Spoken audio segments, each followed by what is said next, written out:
देखिए सबसे पहले तो ये बहुत ही दुर्भाग्यपूर्ण घटना है और जो छात्र इसमें मारे गए हैं, मैं उनकी आत्मा की शांति के लिए प्रभु से प्रार्थना करता हूँ। ईश्वर से प्रार्थना करता हूँ कि उनके परिजनों को ये अपार कष्ट जो उनके ऊपर आया है उसको सहन करने की शक्ति दे।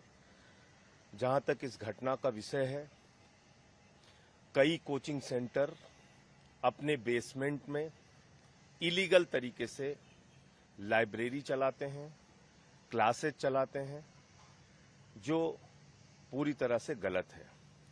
किन अधिकारियों के साथ मिली भगत करके ये किया गया, उन पे कार्रवाई होगी और कार्रवाई के लिए हमारी जो एमसीडी की मेयर हैं वो कल से सक्रिय भी हो गई हैं। हमारे डॉक्टर सेली ओबराय, हमारे स्थानीय विधायक और सेली ओबराय जी, वो लोग वहां मौके पे भी रात भर मौजूद रहे।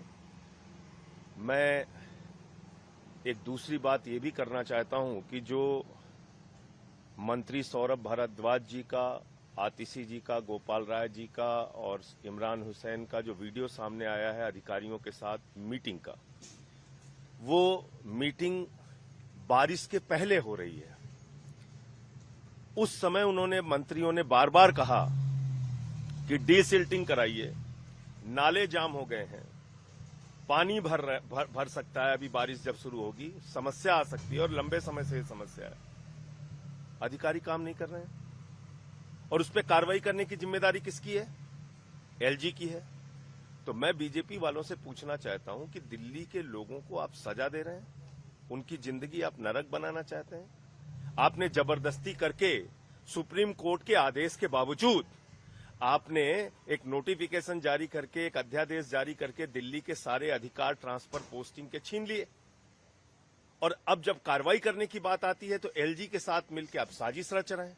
ये बीजेपी की गहरी साजिश है कि दिल्ली को नरक बना के रखो, बर्बाद करके रखो। इनको एक्सपोज करेंगे, इनको पूरे देश और दिल्ली के सामने इनको एक्सपोज करेंगे। और मैं तो माननीय सुप्रीम कोर्ट से और सीजीआई महोदय से भी कहना चाहता हूं कि कृपा करके देखिए क्या हालत बना रखी है इन्होंने। ऐसी साजिश आप रच रहे हैं कि नाले भरे रहें, बाढ़ आ जाए, कोई फर्क नहीं। मंत्री बार बार कहते रहे आपको साइट जाने का मौका नहीं है, आपको कार्रवाई करने का मौका नहीं है। तो ये किसके कहने पे किया गया? बीजेपी और एलजी के कहने पर।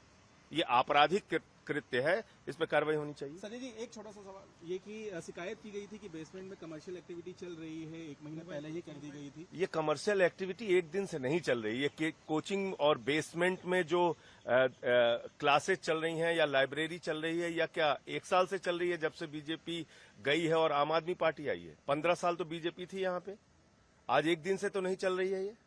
ये कोचिंग सेंटर और बेसमेंट में क्लासेस तो वर्षों से चल रहे हैं। किसकी मिली भगत से चल रहे थे, आप बताइए मुझे। और खुद आज एलजी का बयान है कि 10 साल से नाले साफ नहीं हुए एमसीडी के। तो कौन 10 साल से एमसीडी में कौन बैठा हुआ था? बीजेपी बैठी हुई थी।